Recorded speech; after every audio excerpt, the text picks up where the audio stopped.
revelation that in end times Israelis have had to endure terrorist attacks we are in end times, ladies and gentlemen, whether you like it or not. The United States will withdraw from the Iran nuclear deal.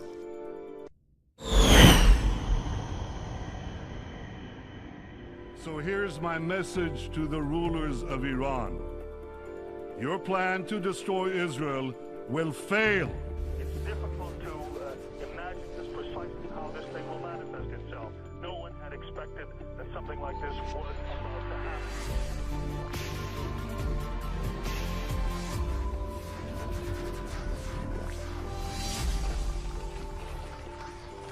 Israeli forces in the northern part of the country are on high alert. They were expecting that Iran would retaliate after several of its soldiers were killed in those previous Israeli strikes.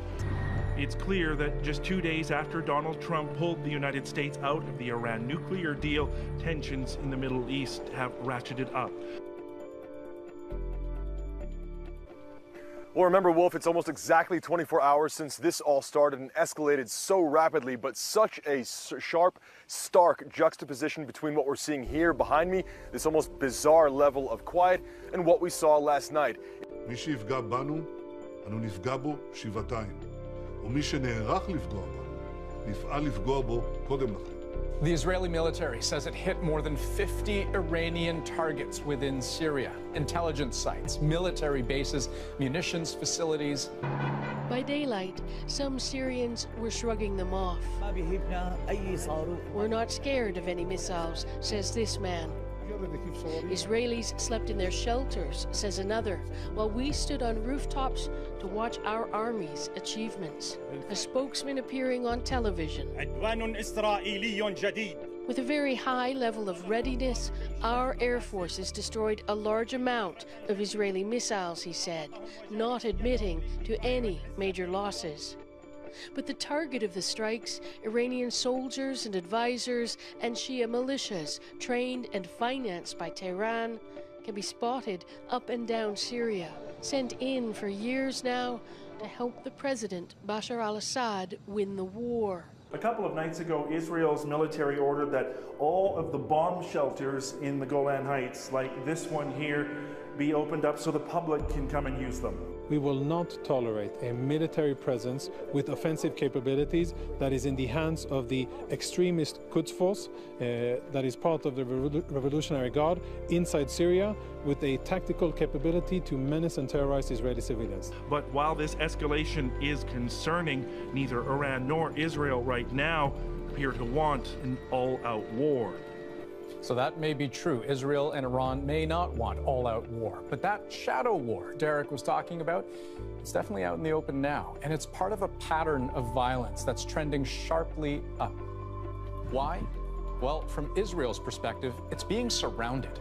In Lebanon, the Gaza Strip, and of course Syria, Iran's influence and threat potential keeps growing. Iran's most powerful proxy, Hezbollah, essentially runs southern Lebanon. And elections just this past weekend gave the group more influence over the country's politics. On Israel's southern flank, the militant group Hamas runs the Gaza Strip. That group's links to Iran have run hot and cold, but they have recently restored ties. And in Syria, Iran has gone all in.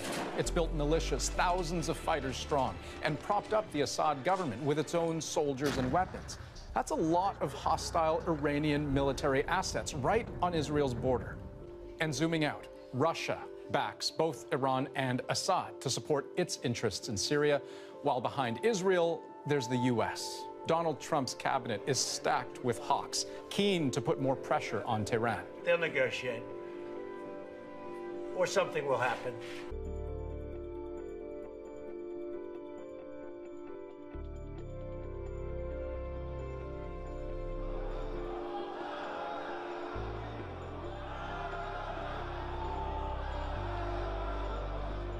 Are the hardliners winning the day?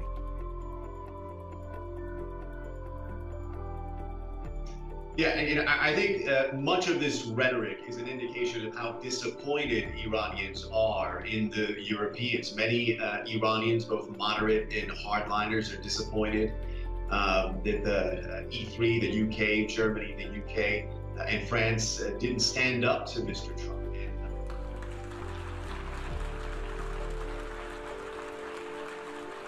Israel will not permit any force on earth to threaten its future. And here's my message to all the countries represented here. Whatever resolutions you may adopt in this building, whatever decisions you may take in your capitals, Israel will do whatever it must do to defend our state and to defend our people.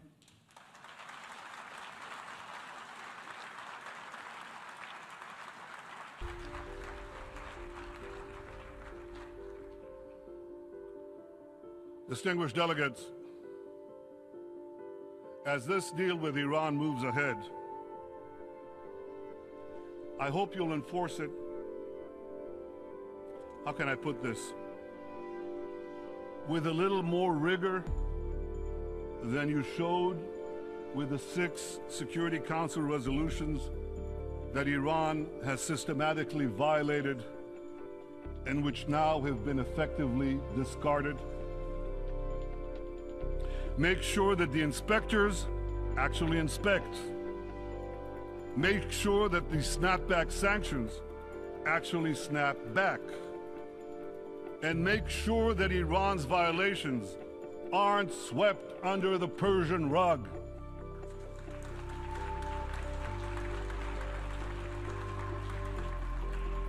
Well, of one thing I can assure you, Israel will be watching closely. What the international community now needs to do is clear. First, make Iran comply with all its nuclear obligations. Keep Iran's feet to the fire.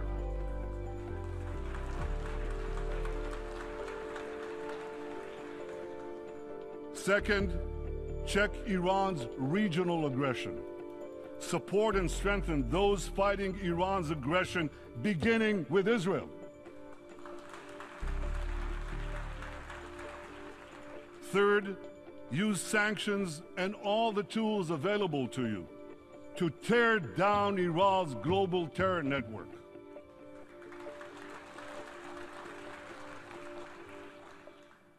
Ladies and gentlemen,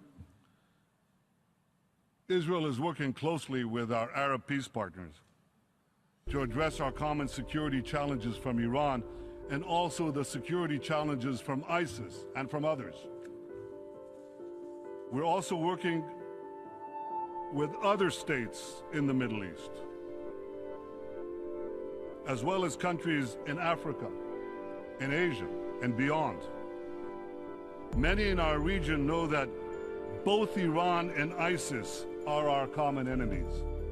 And when your enemies fight each other, don't strengthen either one, weaken both.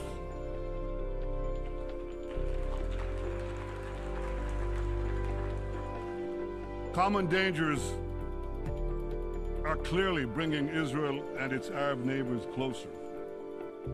And as we work together to thwart those dangers,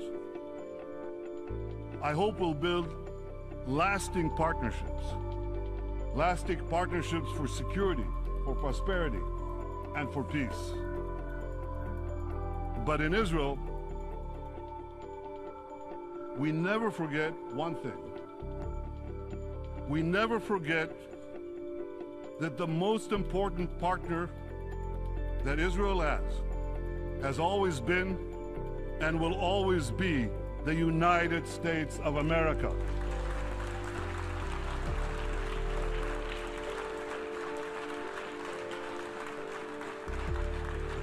The alliance between Israel and the United States is unshakable.